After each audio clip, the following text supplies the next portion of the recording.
Vous écoutez toujours Europe 1, il est midi 21. Rien ne s'oppose à midi continue avec Eva Rock, Julien Froment, Anis Mbida et celui qu'on surnommera désormais Power Rangers, suite à l'anecdote fleurie qu'il nous contait en début d'émission.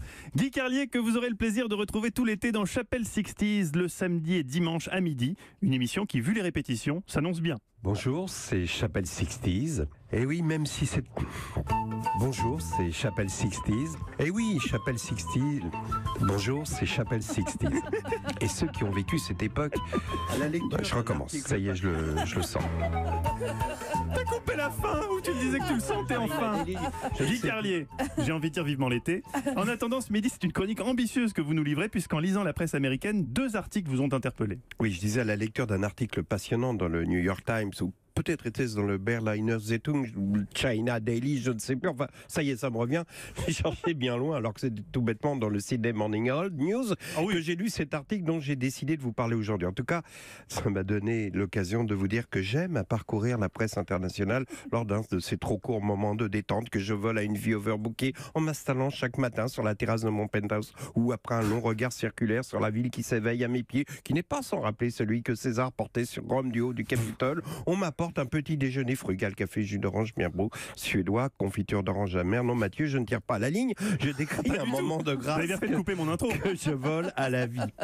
Donc, le Sydney Morning Herald News m'a appris qu'en Alaska, en Californie, au Kenya, au Népal, un peu partout dans le monde, les animaux changent de rythme de vie afin d'échapper aux nuisances de l'homme. Et l'on constate de plus en plus que des animaux traditionnellement diurnes se mettent à vivre la nuit. L'article est passionnant, d'autant qu'il détaille les bouleversements que ça implique dans leur comportement et leur adaptation parfois douloureuse à ce nouveau mode de vie. Par exemple, il arrive fréquemment que les touristes qui visitent Monument Valley aux États-Unis croisent des coyotes, ça c'est authentique, c'est dans l'article, en état de somnambulisme, parce que s'ils se sont mis à dormir le jour, ils subsistent dans leur gène le comportement d'une vie diurne. Alors, ils sortent de leur terrier, se mettent à errer et bêter totalement inoffensifs. Du coup, les touristes en profitent pour leur faire des blagues. Les coyotes rentrent au terrier avec des nez de clown, un masque que les Coréens leur ont collé sur les pommes, des conneries. Bref, non.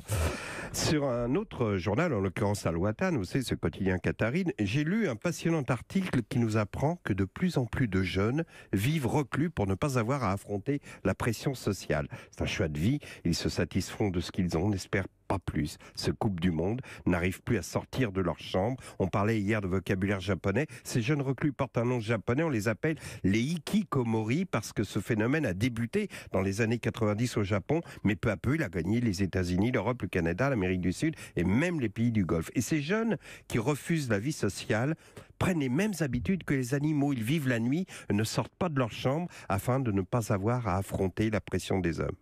Évidemment, je plaisantais avec ma lecture de la presse internationale sur la terrasse. En fait, j'ai lu ces articles, mais je les ai lus sur mon smartphone. L'un vient de Géo, l'autre du Figaro. Bon, je les ai lus aux toilettes.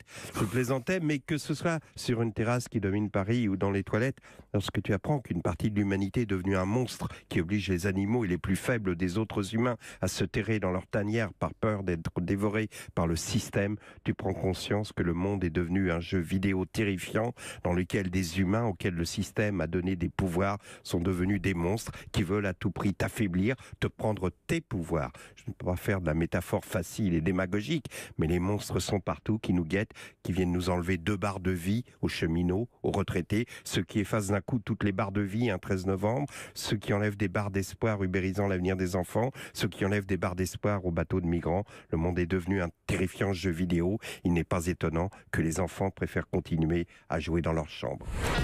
Merci beaucoup Guy Carlier. Julien, votre analyse de la chronique de Guy ? Il a besoin de rythme pour retrouver sa plénitude. Merci.